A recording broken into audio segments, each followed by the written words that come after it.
Ladies and gentlemen, welcome back to the Seafarer Social Podcast. This is episode 24. And at the Seafarer Social Podcast, we explore incredible stories and experiences that shape the lives of maritime professionals around the globe. Today, I am thrilled to introduce our guest, Joanna Sawh, a true powerhouse in the maritime industry. Joanna is not only an accomplished leader, but also an advocate for progress, diversity, and innovation within the sector. With years of experience navigating both the corporate and operational sides of maritime, Joanna has been driving force of positive change, empowering the next generation of seafarers and maritime professionals. She comes from a family of seafarers, and whether it's through her leadership roles, mentoring initiatives, or contributions to global maritime conversation, Joanna's passion for the industry and people within it is unmatched. I'm honoured to be here today with Joanna. I know she's a very busy lady.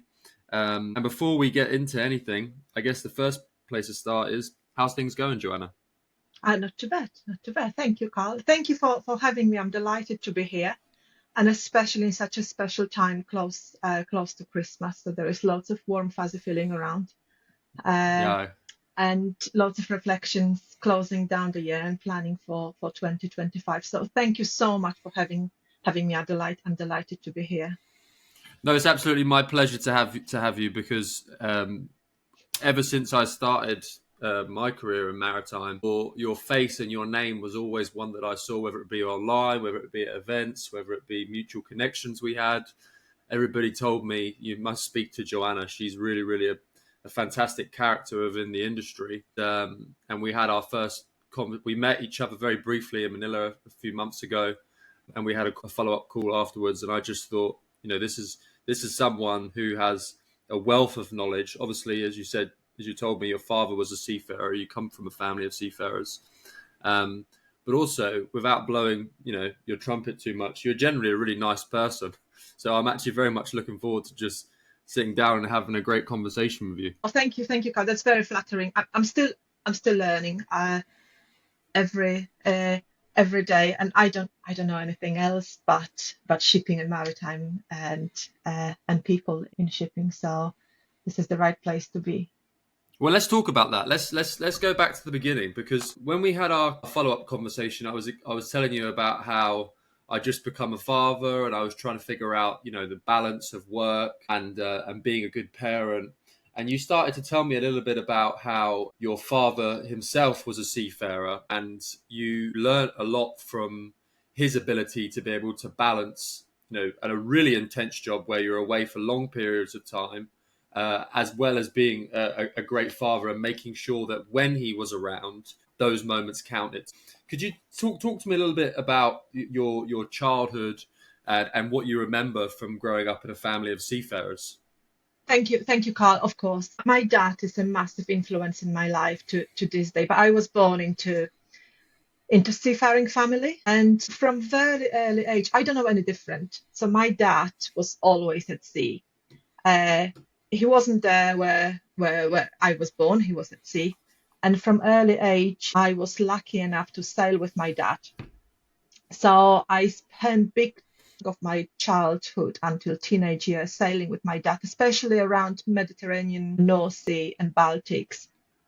And I loved sitting on the bridge, at night especially. It's quite magical when there is no light on the bridge and you sail through the calm seas and not so calm seas. I loved being in the engine room, in the galley. I remember as a little girl walking around the vessel, and everybody was very caring and warm. I was surrounded by seafarers. So obviously my parents' friends were seafaring family too. I come from seafaring time, the town of Szczecin in Poland. So I was immersed in that. However, I've chosen towards end of my high school, I've chosen a path of being an academic, and that's what I thought I will end up. I went to study at university, nothing related to maritime, but towards my end of year, my master's year, I supplement my income. I secured a role crewing department of Manning Agency, and I never looked back. So after I graduated with my master's, I went to do another postgraduate study in ship management and in HR management. So I never looked back. That journey, that job, which started a small job to supplement my income, took me around the world. I from Europe, from continental Europe, I went to work on the Isle of Man. Then I was seconded to work in Romania. Then moved to Hong Kong, and back to Europe. I'm now in the UK. And I started in crewing work across different divisions. So crewing, manning, QHSC, business development, strategy, mergers and acquisitions. But there was one silver thread all the way, as you hear from my conversation. It was always people. So from very early age, those people around me, those seafarers around me. Then when I was working in manning and crewing, I was looking at policies of, seafarers policies, hiring seafarers, spending time with them, but also through QHSE, through strategy, through investment, mergers and acquisitions, any relationship with people ashore and people on board. It's always, the key element is always people. So I think we have to remember that in our part of the business, no matter what we do, it's all about relationship and making those connections and being respectful of those connections. And it's very multicultural. And that element sometimes we forget about, that understanding and openness and respect for other cultures in our industry is very important. And I love it. You either embrace it, and that's probably more for future seafarers or seafarers who are at the beginning of the journey. You really have to love it because it is quite unique environment. Yeah, for sure. And do you think your competitive advantage when you're doing these people roles, where you're speaking to seafarers on a daily basis or interacting with the shore about the seafarers, do you think your competitive advantage was the fact that you came from a seafaring family, so you understood the way the seafarer thinks, you understood what the key values were, what the responsibilities were? It gave you that perspective both from the corporate side and the understanding coming from that family base. Do you think that's what gave you a competitive advantage? I never thought about it this way, but I think you may be absolutely right. Uh, it's it's people again, and that knowledge and that understanding of challenges which seafarers are facing. Being away for a long time, away from families and friends and loved ones, being at sea alone, on the vessel is not particularly easy environment. So understanding that aspect, but also understanding everything which is linked to those who are left ashore, to wives, partners, children, they carry a lot of responsibilities alone without ability to share that responsibility with their partners who are at sea. So understanding that is actually, yes, like very often I would speak to my seafarers, but also their wives or their partners. And there was that immediate connection because I did have, of course, their experience may be different to mine, but we did have common understanding, and there is a feeling of community. So there is the importance of that. You can't underestimate it. And I tell you a story from the past when I was looking for a specific seafarer with specific set of skills. And in fact, I spoke to him and he wasn't so sure. And then I decided to speak to his wife. And he made the decision to join the company and join the vessel. But that decision was influenced by his wife. So I think understanding the impact on families and that those decisions are very frequently done in tandem, not only by a seafarer but also partner. That's probably what helped me with my roles in the past. Absolutely. Yeah. Yeah, it makes total sense. I'm curious to know, being someone that comes from Poland, father was a seafarer from Poland as well. What do you think it is about Eastern European seafarers that have constantly led to such a high volume of officers coming from that region, whether it be Poland, Georgia, Ukraine, Russia, Romania? These Eastern European countries have really bred and led the way for especially officers within seafaring. What do you think it is about Eastern Europeans that really push that that? I think it's a very valid question, especially for the nations, for emerging nations and nations which are having a big part of the market. From the now, hindsight is a beautiful thing, but I can say with confidence that seafaring was attractive career for Eastern Europeans. It's changing slightly now, and we can go into it. But for many, many years, it was attractive career. Travel, this is different cultures, but also remuneration. You are at a long time away from families, but you're being paid relatively well compared to what was available 10, 20 years ago. It showed what kind of shore jobs were available in Poland. But another contributing, so the attractiveness of the job, we had in that part of the world, we had fantastic education institution. The state owned and some private universities. Many of officers in Eastern Europe, not only in Poland, Bulgaria, Ukraine, Russia, are educated to a degree level. So many of them are engineers or deck officers, and they have bachelor's degree or master degree equivalent, if you like. So this solid educational base can't be underestimated. I think it gives you such a head start when you come with not only with practical experience, because cadets have to do a sea time while they are educated at Maritime Academy or Maritime Polytechnic, however we refer to those institutions, but they also come with solid knowledge and practical experience which they gain in simulators. So I think it's a combination of attractiveness of the industry and people responding to this, but also very strong academic base and training base in those locations, if I would have to narrow it down. What about an overall hunger for leadership as well? When you were speaking to these Eastern European seafarers, was there a common thread that there was a hunger for leadership, taking on responsibility as well? I think it's a very interesting question. I think it's a matter of expectations.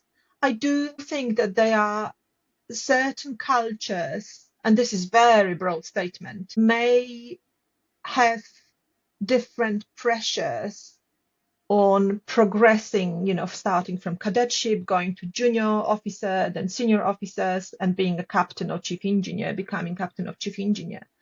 But it doesn't mean that if somebody wants to stay in as junior officer, for instance, for their career, because that suits them, their life choices, that it's something negative. And I think, of course, that's what I'm trying to say. I think traditionally there was expectation that everybody will be striving to become senior officers and a leader on board, but that's not always the case.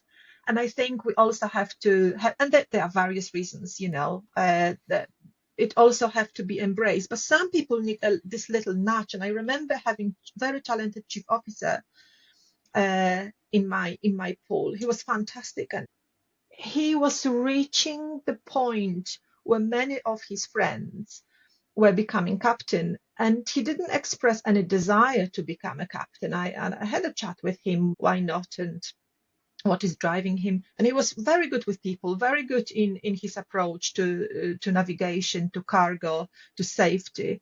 So we had a good chat, and he said that he just lacked confidence. He wasn't sure if he would be a right person. And I involved another captain from the fleet who also had conversation. And cut long story short, this person, passed promotional interview, etc., and became a captain and led very successful career as a captain. He retired since, but we are still in touch. So I think sometimes those teams ashore have to also have ability to dig deeper. Is this person hungry enough? Or are there other factors which are contributing to the person not expressing interest in progressing with the career to the leadership position? Yeah, I couldn't have said it better. I think you're totally right. I don't think it matters necessarily where you come from. Everybody is driven towards a different purpose based on unique aspects that affect certain individuals' lives. And one person might be completely fine with staying as a junior officer for the whole of their life because that suits them, whereas others may progress for more. I've just noticed though from observations, especially when I've done ship visits at my local port in Southampton, that when the captains are swapping out, it's typically a Romanian or a Russian or a Ukrainian. There was this common thread that there was the senior officers were always Eastern European. But it's interesting that you said one of the other things, and that is the access to high quality education establishments in the Eastern European area. I guess from that perspective, it makes a lot of sense. You spoke when you were talking about that Seafarer. You said one of the areas that they were very competent with was safety, and I know that you have always been a huge advocate for maritime safety. Human error is estimated to be a factor of about 75% to 96% of maritime accidents. It's a big problem. So from your side, can you share some insights that you have as to how we can resolve a lot of these maritime, in particular these human error maritime issues that happen? What sort of work you've been working on to sort of improve safety? And what are some of the biggest challenges that you've faced when looking at maritime safety? All big questions, Carl. Very Don't big have questions. enough time to go through all of them. But I will start with human error as a root cause. And I may say something which is not necessarily popular. I think it's a cop-out. I think it's all the activities, all work we do is involving human element, right? So identifying a root cause as a human error, I think, is a self-fulfilling prophecy. I think if systems are allowing for human error, then systems have to be improved without over-engineering it. I would look at aviation for this. If you look at aviation, you can draw many parallels in safety in maritime and safety in aviation. The systems in aviation are watertight, and of course there is continuous improvement. And I think we as maritime, we are so fragmented and we are so reactive that we are not helping ourselves. In case of any incident, there is some good work with the Exxon Valdez and others, and introduction of ISM, ISPS post 11. There are some good policies, although they need improvement now as the years go by. But I think we have to really dig much deeper when we look at the root cause analysis, and we have to be a bit more honest with ourselves. If we look at human errors, nobody wakes up in the morning thinking, let me cause major accident today because that's how I feel, right? Nobody thinks that. Of course. Everybody wants to go home. A few things I think we can look and zoom in. Free fall lifeboats accidents and closed space entry accidents and deaths. It's shocking that there are still fatal accidents or serious injuries caused by free fall lifeboat drills. That does happen. This is life-saving equipment. It's very, very frequently, of course, though these are human errors which are attributed to as a root cause. We have to look why these incidents happen deeper. So if we have enclosed space entry and somebody is entering that space without special permission, without a colleague outside, without all the checks and balances, we have to understand why. Was there a pressure on that person? Was that person not experienced enough and yet they were told that they have to do this? They may be an array of reasons, and then we have to plug those gaps so those things don't happen.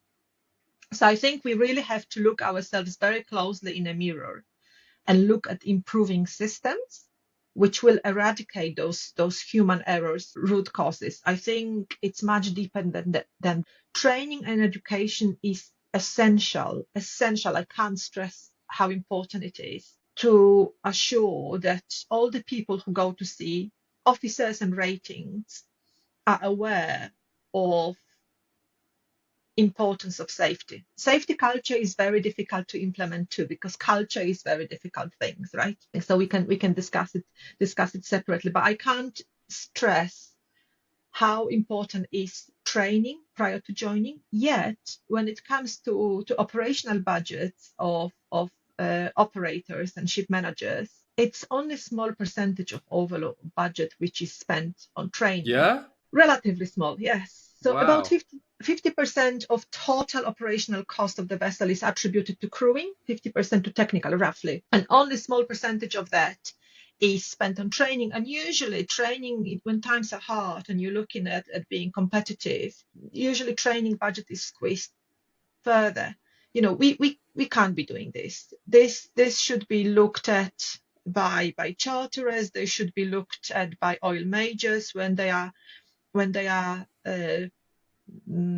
entering contracts. That element, how much money you spend on training your crew should be looked at. I don't know if we can, attribute the number. The percentage of the budget, I think, would be a good indicator how seriously safety is taken in the organization. Also, this is another big subject in terms of there is evidence that stable teams versus fluid teams, stable teams with good retention rates have lower accidents and incidents level.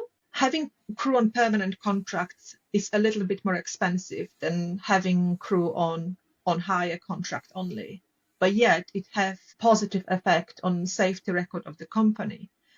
I think we should be advocating, and I'm not saying there is one size fits all, but we should be advocating for that discussion, permanent contracts versus on hire contracts or contract per journey, for 6 months or 3 months, etc. So there is an array of things which can help us, but I think essential training beyond compliance is essential to make sure that we have higher safety levels in the industry. And I could go on about macroeconomics and geopolitics, which are affecting our seafarers, right? I think assuring safety of our trade routes is very important. Sending crew through high risk area or Red Sea, fully knowing about risk associated, and without any factors mitigating those risks should be absolute no. And yet we know that crew are being sent, and they are horrific accidents and incidents about this, and yet it's not in a public domain. I think we have to have the dialogue. That is very important. I can't believe that actually in 21st century we have seafarers who are going to work effectively, who are making our world move, going to work and not coming back, or coming back injured because of geopolitical situation. They're civilians. They're not party to the conflict, and yet we have very little dialogue about this. I think it's important that we do better, and there is public discourse on those items. Yeah, I totally agree, and I think that they are two extremely important conversations to be had around how macroeconomics and geopolitics are affecting our seafarers, especially when it comes to the Red Sea. But there was 2 points there I just made a note of that I wanted to explore a little bit more. So you mentioned that there is data that shows when seafarers are on full-time contracts as opposed to part-time contracts, there is a higher record of safety. What is the common links there, other than obviously the commitment to spending money on the seafarer as they are a long-term asset of the company instead of just a period of time? What would you say from the seafarer's perspective? Why would a seafarer act safer knowing that they have security within their position? So there are a few elements. For a start, the culture beyond compliance, so culture, or I'm told to do this, so I'm told to act right, is shifting. I want to do this. I want to act right. Because Seafarer is committed to the organization, to people in organization. They are working together. So if you have a group of seafarers on permanent contract within organization, they work together for many years. They know each other's strengths and weaknesses, and they don't want to let their teammates down. Okay? I think that's very, very important part, which we have to remind ourselves. And they also know the vessels very well.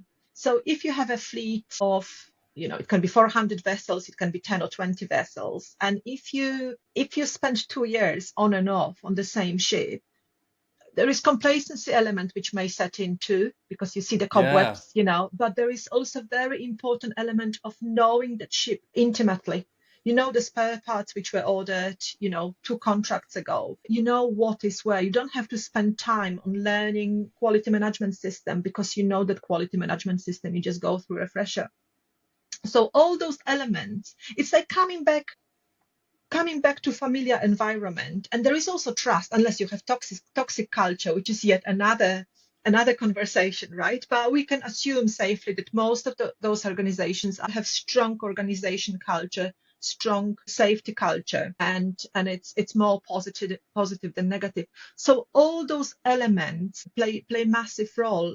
Familiarity with people, that the trust is probably the word which is essential here. People having each other's back. That it's more of a just culture, which is, we talk about this, and that's coming from medical profession, but we talk about just culture in shipping a lot, where you can fail, you can make mistake, but unless it was intentional, you are to learn from those mistakes, and hopefully they won't be critical, but it doesn't mean that you'll be sacked, basically. Yeah. Right. Yeah. And yet there are organizations which are quite quick to judge, and they probably attribute a mistake to human element without digging a little bit deeper why that happened, Yeah. right? Such a fascinating insight. I've never looked at it like that. It's a great argument for, because I've heard numerous people make arguments for why we should finally make some kind of mandate around all seafarers being in full-time employment. But from a safety perspective, that's such a fascinating insight.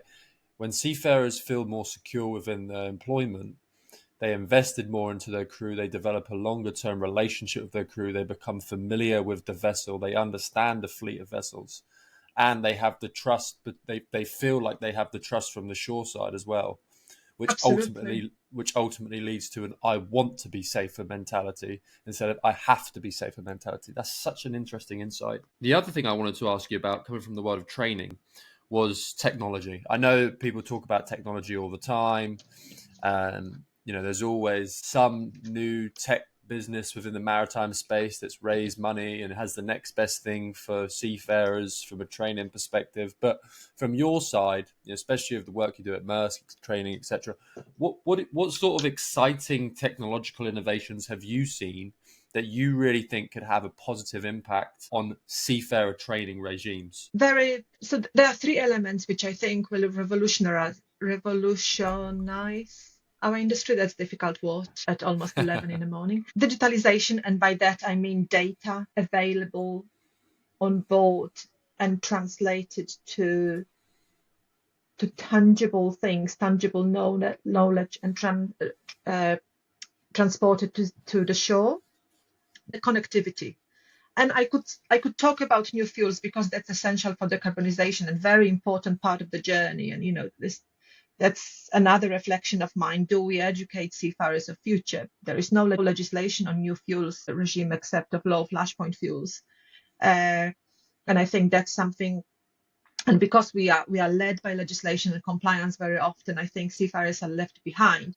I will mention in passing, we developed methanol training recently, which has been successfully delivered to some of our customers who are ahead of the game, and they want to equip their crew. They want their crew to be ready and ahead of the game. But parking the new fuels, I think the connectivity, the access to internet, the data which can be captured on board, make sense of, and then translated into tangible things. These are 2 key things which will allow us to have more efficient and cleaner trips as industry from trade perspective.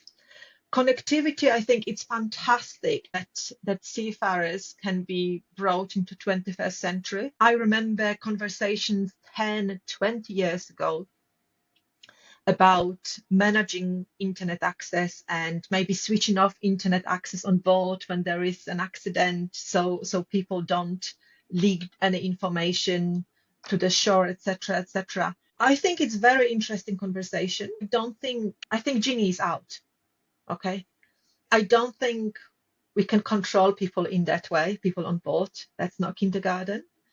I think we can only educate people about consequences of this information being out there and impact it may have on not on an organization but on their families. I think let's talk about internet access for a bit, because we know in terms of seafarers' well-being and people well-being overall, the importance of good diet and sleep.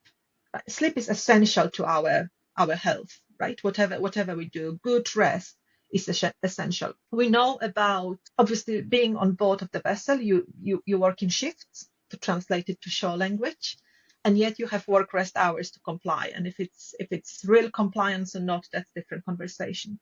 But we are all guilty of doom scrolling on our phones. Having internet access on board, seafarers are not any different than you and I. There will be doom scrolling before they watch, for instance, right? How rest, it's great that they will be connected to their families. I think it's fantastic, and friends. I think it's great. But how to raise that awareness of the cost of doom scrolling and having blue light effect on quality of your sleep? Again, I think the only way to highlight it is education and training. And it's not a small thing. It's actually a very important thing to talk to our seafarers about and to highlight the importance, because they are already sleep deprived on many occasions, right? Especially when you are on busy voyage with many ports even within 24 hours. And yet there is the temptation of checking your phone. So as much as I embrace connectivity, I think there are risks that if it's not conversation about how to approach it is not going to happen, it may have negative impact on our safety record at some point. And we already hear about, collisions because somebody was on a tablet on the bridge. I think it's conversations worth having. Should the bridge be a place where you're not allowed your phone and your tablet unless it's for work purpose? I think this is really important to start engaging, and our world is changing so quickly, but I think it's very important to start having those conversations before it's too late. Yeah, I think you're really onto something there. To add something from my perspective, what I would say is it goes back to when we spoke about safety. You said about the difference between I have to do something and I want to do something, right? I think that it'll be really difficult for a seafarer like anybody else to want to stop doom scrolling and want to be more measured in how much time they're spending, access to blue light, etc., if it's told they have to have a certain amount of accessibility because of this reason. What I would say, and what I think would be really, really interesting is if so. I take for me, for example, I like everybody else am guilty of doom scrolling and watching TV too late sometimes. And the reason why I bought particular glasses, for example, that I put on at 10 p.m. because they block out the blue light, or I got my Whoop band here, for example, to measure my sleep. The reason why I done this and all these things is because I was educated by people I influenced by, right? So I watched one of my favorite fitness influencers on social media tell his audience about why it's important that after 10 o'clock you wear these blue ray blocking lights, etc. And I listened to that. Now, if my employer said it to me, I don't think I would take it as seriously, because it's kind of like being at school, like your teacher saying something to you compared to your best buddy saying something to you, right? So I think, and this is something that I'm really, really pushing with Seafarer Social, is I think that the industry need to leverage seafarer influencers and just influential characters, period. From a marketing perspective, we need to actually find who these people are that seafarers listen to, because they are the people that will drive change. That's who seafarers trust. That's who young people listen to. We like influencers. That's who, they have so much power in what they say. And I think it's a really, really important subject. I just think that it would do a lot more good if it came from the right people instead of mandatory employer, we're turning it off now because of X reason. Seafarers are just going to think that's lame, and if anything, they're going to go against it. I think you have to make it like it's not cool to be on your phone doom scrolling. It's a lane thing. You have to give them that feeling instead of feeling like I can't do it. You know what I mean? Absolutely agree. So in preparation for that podcast, I took stock on few things, and in my conversations with younger seafarers or cadets or those who are thinking about joining industry, I always say go and watch some influencers on socials. There are many amazing seafarers earlier in the journey, later in the journey, who share their experience on social media. They don't put filter on it. They are being very honest. They are being very transparent. Listen, observe, see if it's for you. And I think I completely agree. I'm reading at the moment, I'm about to finish, reading a book by Alex Ferguson. I'm not a football fan, but I love Sir Alex Ferguson. The book is called Leading, and one of their, I'll quote because I take notes when I read certain books. At the beginning, at the start of his book, he says, and this is to leaders in various organizations, not only in football organizations, but that really resonated with me. He also says, always listen to the thoughts of the most talented youngsters in the organization, as they are the people most in touch with the realities. Yes, so true. So I can't agree more with that. And that's notes for many leaders in organizations. We have to listen. This is future generation. This will be people who will be at sea. They will be in junior ranks, in senior ranks. They will move ashore. We have to listen to them, what's out there. And we also have to, I think this is where industry have to embrace social media, have to embrace younger generation. Those young seafarers are fantastic advocates for our industry, and allow them to share that news. Absolutely.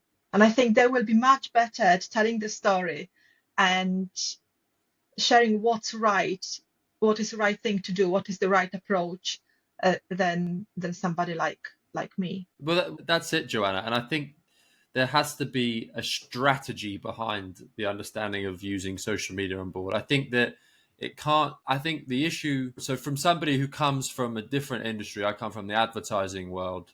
When I first came into the maritime, the first thing I realized, and I'll never forget it, my first event I ever went to was London Shipping Week. And I was in the Fishmongers Hall, and it was just full of, C-suite maritime executives. And the median age was probably around 60 years old, right? This industry is very traditional. And I remember I stood up once. There was a question that was asked. It was to the panel. I stood up and I asked the panel about the importance of the role of social media within human capital management. And everybody kind of looked at me. All of these old guys, they looked at me and screwed their face and like, what's this guy talking about? And I knew at that point, this is an industry that has no idea just how powerful these mobile phones can be if they're used with the correct strategy. Yes, they can be awful if they're not, if there is not a specific strategy that's being followed as to how we can use accessibility to social media for our phones in the right way. It can be a disaster. But if you look at pretty much every other industry, they've noticed this and they're developing things around it. Aviation is fantastic. You look at some of these cool pilot influencers that are doing these 60-second videos where they're talking about the reality of making sure that their crew always feels safe, and some of these fantastic insights from different parts of the plane, etc., right? That's the kind of stuff we should be encouraging, so we can build the next level, the next generation of influencers who can lead and speak for the industry. If you work with these guys, that's how you create real change. And it's something I'm really passionate about. I want to move on, because I'm conscious of time, to gender diversity in maritime. This is a really important subject. I have had the honor of working with some fantastic female seafarer social media influencers, for that matter. I've spoken to numerous senior officers. I've also spoken to numerous OSs around, female OSs and female senior officers. The common denominator that I've seen when I speak to female seafarers is this extreme mental resilience. They're completely aware that they are a minority within a male-dominated industry, but all of them have the hunger for this career because they want to be that they want to show that they're capable of doing something that previously hasn't been done before. I don't know just how reliable the 2% of all seafarers are women. I don't know how reliable that figure is. Maybe it is accurate. I've met a lot of women seafarers, and there are a lot of women seafarers from South America, for example. Brazil, I was speaking to OSM Tome, and they were saying that the Brazilian fleets are pretty much all female, and that's because Brazil has more women than they do men. But that's just one part of the world. What do you think? What's your opinion on how things have been, say, over the last 3 to 5 years when it comes to gender diversity in maritime? Are we seeing more women interested in entering the industry, not just seafarers, but also shore-based? And what do you think we can do to make maritime more attractive for women? Carl, this is another podcast subject altogether, but it's a great topic, and thank you for bringing this up. I'm really, really grateful for that. For many, many years, there was no discussion at all about tapping to 50% of society as the workforce, right? Even if we strip everything else. I think so. I did some digging in the past on the 2% number, which have been in place for decades, actually. And I think it is very reliable from the global number of seafarers. And I also think it's pretty shocking because we talk about this, we sign pledges, and nothing is changing. Nothing is changing in terms of numbers, in terms of actual numbers. I had absolute privilege and pleasure, I think a couple of weeks ago, maybe a bit longer, of being part of celebrating crowd in House of Lords during 50th anniversary of Vista. Yeah, I saw. It was so inspirational. There were amazing women on the panel who were sharing their experiences and the grit. There were also founding members of Vista. They were talking about their experiences, the grit they had, what they went through, but also talking about allies. There are many amazing men who are enablers to bring more women in the industry. So we have to recognize it. I think a progress is being made. At least we have those conversations, which is fantastic, but it's not enough. Absolutely not enough. I think we need to assure parity, and we have to have a path to achieve parity and equity in maritime. The 2% of workforce is a drop in the ocean, pardon the pun. That is just not good enough, and we have to have mechanisms which will allow us to change it. So very frequently in my conversation, I hear, but then it would be positive discrimination. And I'm saying that's not the intention. Nobody wants to be awarded, or given a job just for a virtue of being a woman. That's not, that's not right. But Yeah. when you interview candidates, let's say you interview, I don't know, for discussion purpose, for a third mate, you have 4 candidates, 5 candidates. Make sure that you have more or less equal split between female CVs and male CVs, for instance, right? Yes, you may need to dig deeper because there are not that many female cadets in junior officers available now, and you have to look and search for them. But be proactive in that approach. So I think having quotas for parity, we can take examples from other industries and other countries, like Scandinavian politicians and Scandinavian politics. They were proactively following the quotas. I think that's a good start, and they are different. There are voices for and against for this, but I think that's a conversation worth having. But also, when we talk about this now, between us, we preach to convert it. We have to engage with primary schools. Secondary schools is almost too late because most people more or less will make up their decision about future career. However, I have two teenagers in my house. They have job fair in their respective schools, and I've never seen any logistic company or shipping company or company related to maritime, or even lawyers or insurance. They've never been there. I think we have to be much more, and Merchant Navy Training Board is doing a fantastic job in the UK, but I think we have to be much more proactive than that.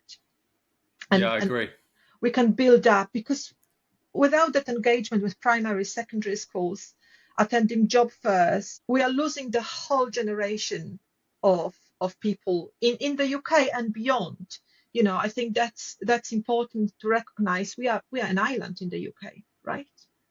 And yet there is so little exposure to our beautiful industry. So the world is changing, and I think we have to embrace it.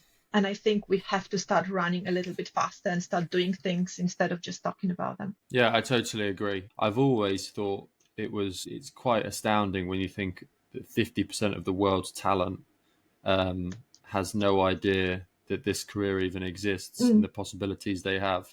And actually, you could argue that still a lot of the other 50% don't actually know this career exists, because where I'm from, I have Warsas, which is 20 minutes down the road from me. Never once have I ever had any kind of maritime organization come to my school yeah, as I was growing up. So it does. I don't think it actually matters regardless of gender. Actually, I think as a whole, the industry yeah, needs to do more for the next generation period in absolutely. raising awareness. Do you think that with the innovation that ships are going, new fuels, new technologies, do you think that this will mean shipping will become a more attractive industry for women in particular, Mhm. but just generally speaking, younger people? Yeah, I think absolutely. I think there will be more diverse talent. I completely agree. I think there always will be room for traditional, seagoing careers.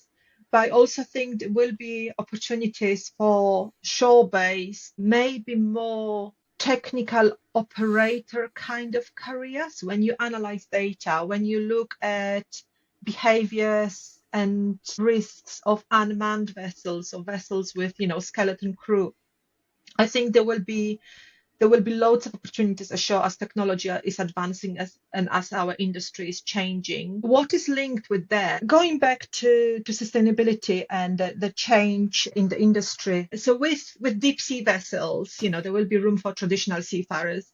There will be also need, I believe, from slightly different job profiles for those working in shore organization. But with unmanned vessels, we also see the change for different job profiles for unmanned vessels. The link to the call to action also to us, or the question which I would pose here is, are we educating currently future generations which will be fit for those jobs? Do we have enough talent in the pipeline?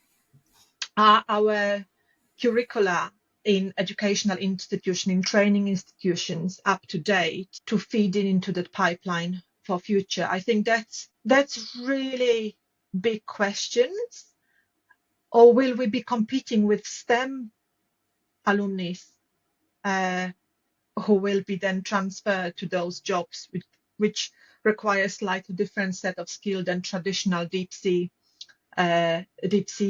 seafarers? Mind you, I had in my line of work some fascinating stories. So I remember one junior, I think second mate, young chap, very, very talented second mate who left seafaring because he wanted to go into programming. And that's what he did. So that shift happened too, which I think in today's day and age, I think he would equally fit very well to work on data within organization, data which is coming from sensors from the vessel. So I think there are definitely there will be, loads of opportunities. We just have to embrace it, but we also have to make sure that we have right people in a pipeline to take those jobs when those jobs will come en masse. Yeah, I totally agree. But also creating a platform for them where they know, because I think that nowadays younger people want to try more things. Hmm. I actually think that the day of somebody staying in one company for the whole of their career is very, very rare, if not impossible nowadays. Young people, I think they realize that there's a lot of opportunities out there and they want to try different things. Sometimes that might even involve moving sideways into different sectors.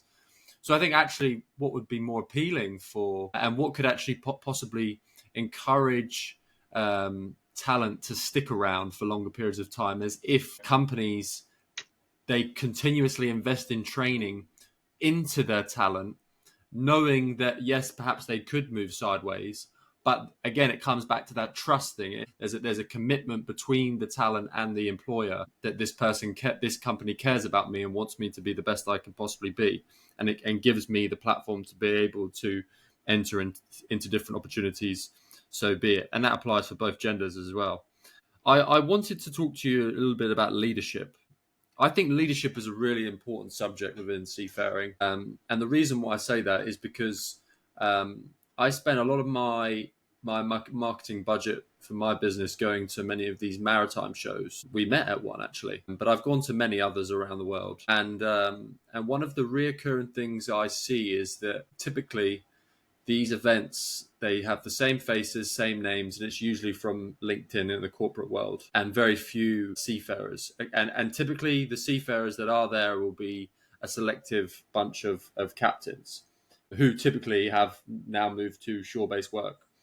So, and the reason why I mention this when I talk about leadership is some of the most inspirational leaders who, when they speak, immediately capture the attention of the room, I've found have been active seafarers who have no desire to go to these black tie dinners or whatever else. They have one desire, which is to be able to get the most out of their crew as they possibly can to deliver a great job. And once I spoke to a gentleman called Captain Thomas Lindegaard Madsen, who's actually a captain of Maersk. You know, of course you know Captain Thomas. And he said one thing to me, which really stuck with me. And he said, once you become a captain, what makes you really stand out? A good captain is no longer is it theory based. You understand navigation now. What makes you a good captain is the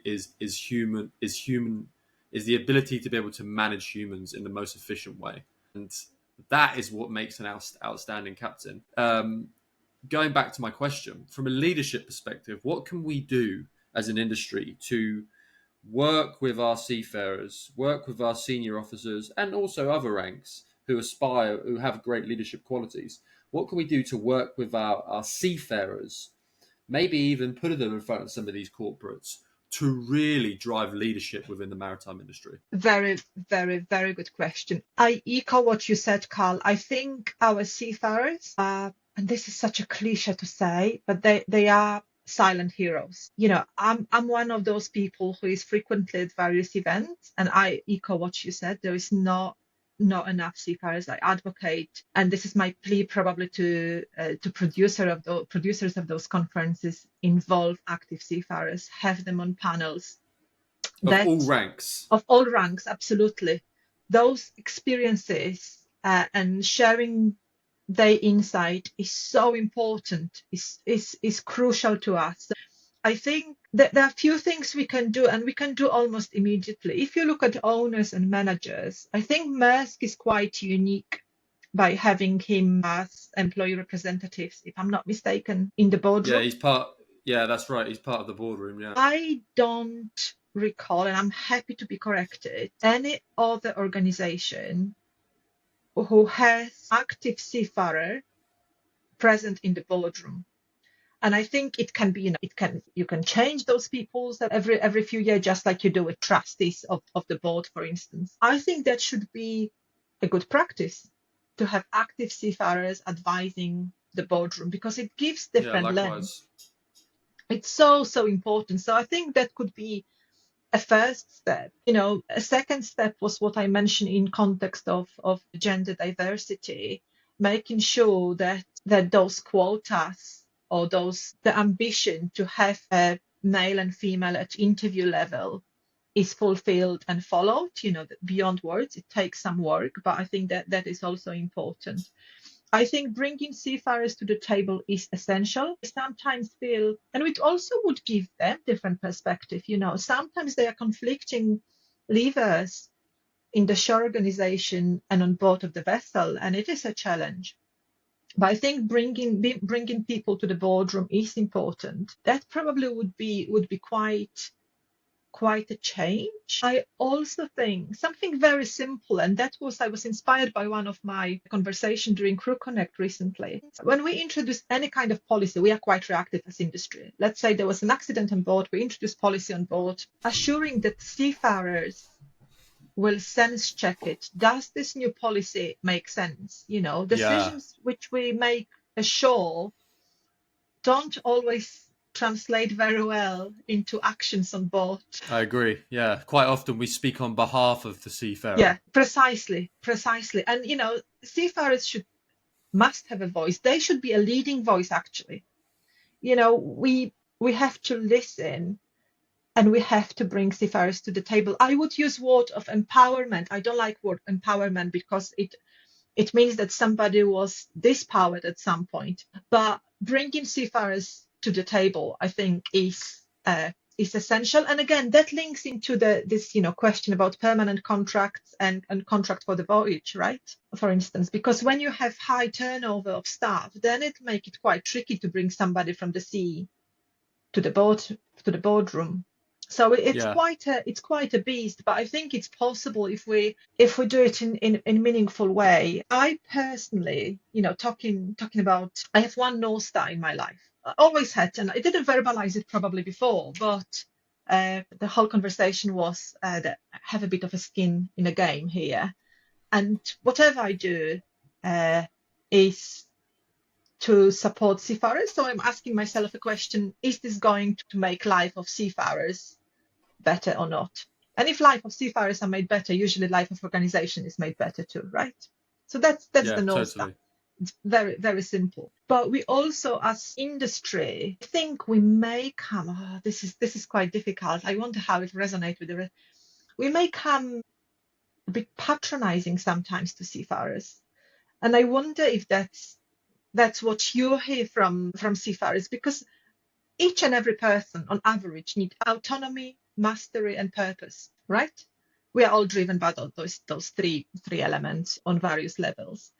And I think sometimes us in shore organization come as we know it all, where we don't really, and we have to listen deeply to what our seafarers are saying and have a dialogue instead of us imposing what we think seafarers need and want. So I think being decent human being, being a good listener, and engaging is responsibility of each leader in our industry. Totally agree. Couldn't agree more. Yeah, I really think it's time. Before I ask you it, this same question once. The question was, would you recommend a role as a seafarer to your children? Please raise your hand. No one did. What I'd like to ask, given that you have two teenagers, like you mentioned, what if they turned around and said to you, "Mum, I'm interested in a career as a seafarer. Um, what positives, what reasons for seafaring would you give them, so we can see from your perspective what are the realities as to why you would consider this career? Park aside economics and salary. Mhm. What are the skills? What are the real, lifetime tattoos that you'll have with you if you chose to become a seafarer? That's a very, very, very good question. So this career wouldn't be for everybody. Okay, you need grit, you need determination. So is this something you love? That would be my first question. If the answer is yes, I'm excited about traveling the world, learning things which I will never learn in any other environment, gaining transferable skills. We talked about leadership, working with different cultures, different ranks, managing those dynamics on board, eating different food, being in very, very almost close-knit family environment. These are beautiful things which we have to do many improvements. But I think seafaring is unique, and I think seafarers, people who go into that career, are amazing. The work they do for a greater good too, but also experiences they have, the world they see, the lessons they learned are, and that those lessons will last a lifetime, are fantastic. And another thing which is allowing seafarers is, you touched on this earlier. If after a few years at sea you decide to move ashore, be it into ship management or another career, you can do this because they are transferable skills. If you are working in a galley, if you are working in the engine room, if you are working as navigational officer, or rating, or as AB, you can transfer those skills across the industries. And I think it's fantastic career. I think it's fantastic journey, or a voyage, I should say.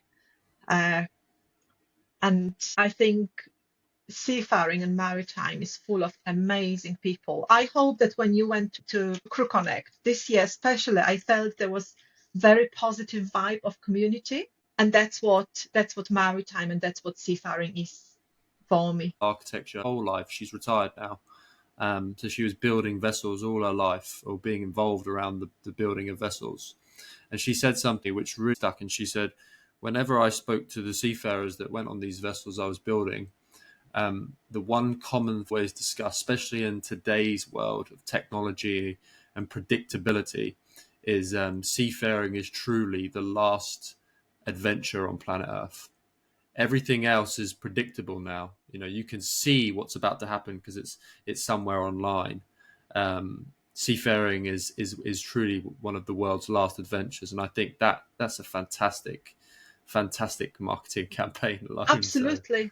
And again, let's, hearing stories from actual seafarers and their adventures and their misadventures, I think that's I would love to hear more about that, because I remember listening to my dad, when he was coming from very, very remote places, very exotic places for me. And it was like the best bedtime story ever. I think it is beautiful. I think the romance is changing because industry is much faster. There is the ports that stay at port is much shorter. I want to highlight something, Carl, and I know we are running out of time, but that's something for policymakers. Shore leave for seafarers. That's probably something which we really have to start pushing, because policymakers have responsibility of allowing seafarers who are at sea for a long period to come ashore and have a bit of R&R in good facilities, or even go to town. Not every country in the world is allowing this to happen, which is pretty shocking, right? I don't think that would be always practical, but the seafarers should be allowed to go ashore if time permits. The immigration restrictions which are in place, which are putting a stop to this in certain locations, and I think that shouldn't be the case. I think that's wrong. Nobody would tolerate, airline crew to land in a location being confined to the hotel room, right? And that's what happens with seafarers sometimes in certain locations. Yeah. So that's another conversation altogether. Many as to why the world, precisely. Even if it's just for a day. If it's just for a day. Yeah, that's a really interesting point. Thank you so much, Joanna, for taking the time to speak to me. Pleasure. It's a huge honor. This has been a really awesome conversation. I've learned a lot from this conversation, actually. Thank you for giving me a platform. Really, really appreciate it. And thank you for being a fantastic host. Yeah, I hope we can do this again sometime. It'd be nice to do an episode 2. I think that there was a lot of subjects we covered we could go into. Happy New Year to you and your family. Thank you, Carl. Likewise. Have a wonderful time. A wonderful Christmas.